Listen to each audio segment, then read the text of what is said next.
मेरी शिकायत न इस पर है कि पुलिस इन्वेस्टिगेट कर रही है, मेरी शिकायत न इस पर है कि तबरेज फरिश्ते पैदा हुए हैं, मैं ये भी नहीं, लेकिन तबरेज के खिलाफ कहीं न कोई FIR है, न कोई उनका क्रिमिनल बैकग्राउंड है, न उसकी मां ने जब दूध पिलाया था तो उसमें हराम की कमाई थी।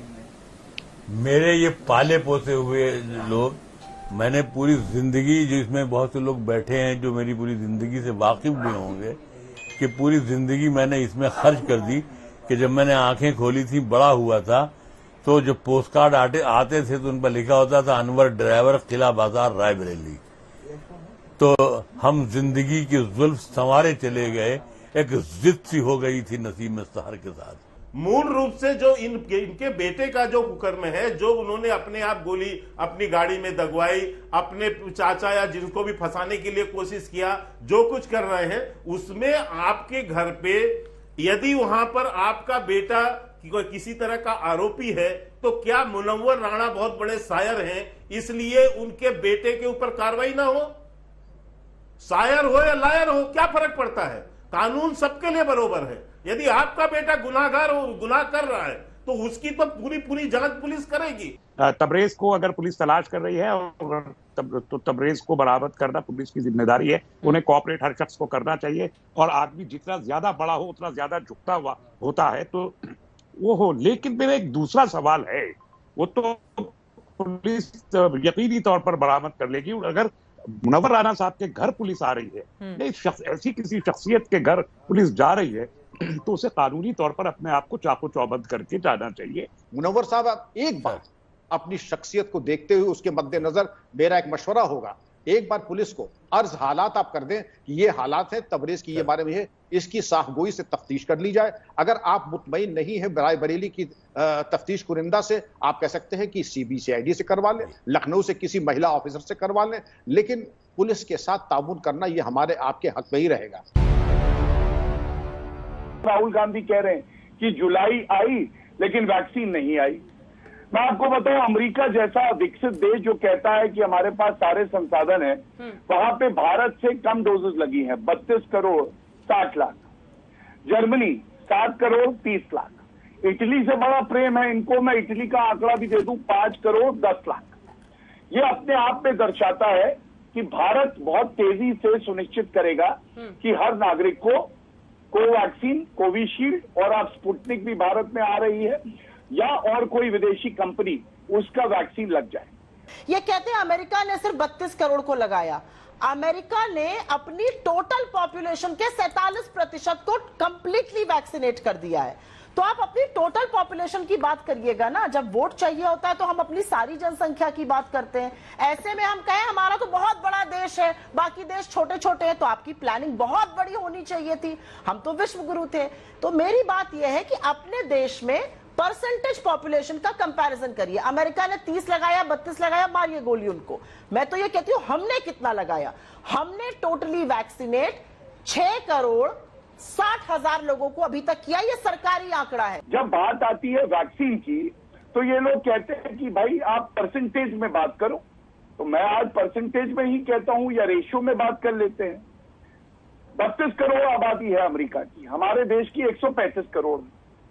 वहां पे मौत का जो दर है वो 1864 है पर मिलियन, 10 लाख। हमारे यहाँ 287 है, मतलब करीब करीब 6 गुना कम। जो नंबर ऑफ केसेस है वहां पे आबादी हमारी 1/4 है, लेकिन जो केसेस है 3 करोड़ 37 लाख, हमारे यहाँ 3 करोड़ के आसपास, मतलब 4 गुना ज्यादा केसेस है। डेथ जो हुई है दुर्भाग्यपूर्ण है, एक भी मौत हो, वहां पे 6 लाख है, यहाँ पे 4 लाख है।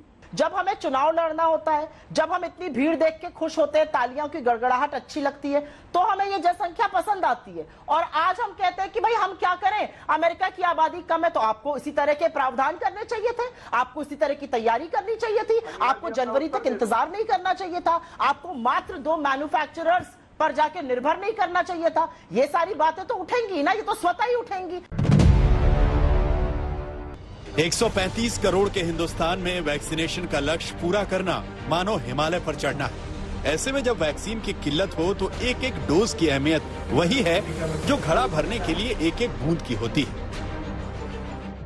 कोविशील्ड, कोवैक्सीन और स्पुतनिक वी के बाद मॉडर्ना भारत की चौथी वैक्सीन है। मॉडर्ना को भारत के लिए खरीदने का अधिकार दवा कंपनी सिप्ला के पास है, लेकिन सिप्ला भारत में मॉडर्ना को पहुंचाए उससे पहले WHO की कोवैक्स पहल के तहत अमेरिका से यह वैक्सीन भारत पहुंचने वाली है और यह उपलब्धता अगले 2-3 दिनों में हो सकती है। मॉडर्ना को भारत में मंजूरी मिलने के एक दिन पहले 27 जून को कंपनी ने भारत के ड्रग कंट्रोलर DCGI को चिट्ठी लिखी थी और यह बताया था कि अमेरिका मॉडर्ना वैक्सीन कोवैक्स पहल के तहत भारत भेजने को तैयार है। WHO के कोवैक्स पहल को संचालित करने वाले the global alliance for vaccines and immunisations यानी गावी के प्रवक्ता ने आज तक से कहा है कि WHO की ओर से गावी अमेरिकी सरकार और अन्य पार्टनर्स के साथ संपर्क में है ताकि वैक्सीन डोनेशन को जल्द से जल्द पहुंचाया जा सके। तो इधर भारत में मॉडर्ना की वैक्सीन जल्द मिलने की संभावना के बीच सरकार उसके वितरण की तैयारी में जुटी है।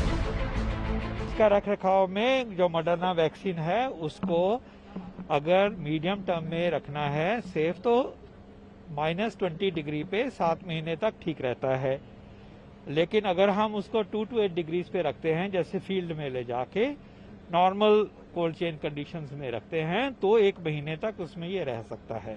इसलिए इसको आगे फील्ड में ले जाने के लिए कोई बहुत ज्यादा कोई प्रैक्टिकल इश्यू नहीं है। हमारा कोल्ड चेन का जो सिस्टम है इसको अच्छी तरह से संभाल लेगा। मॉडर्ना की वैक्सीन भारत में काफी कारगर हो सकती है क्योंकि लैब रिपोर्ट्स में ये डेल्टा वेरिएंट पर असरदार पाई गई थी। साथ ही तीसरे चरण के ट्रायल में इसकी प्रभावशीलता 94.1% थी। कि मॉडर्ना वैक्सीन को DCGI द्वारा जो अप्रूवल दिया गया है ये एक बहुत ही अच्छी खबर है। Moderna vaccine mRNA based technique से बनी होती है और अभी तक के ट्रायल्स में one of the most effective vaccines में से एक है।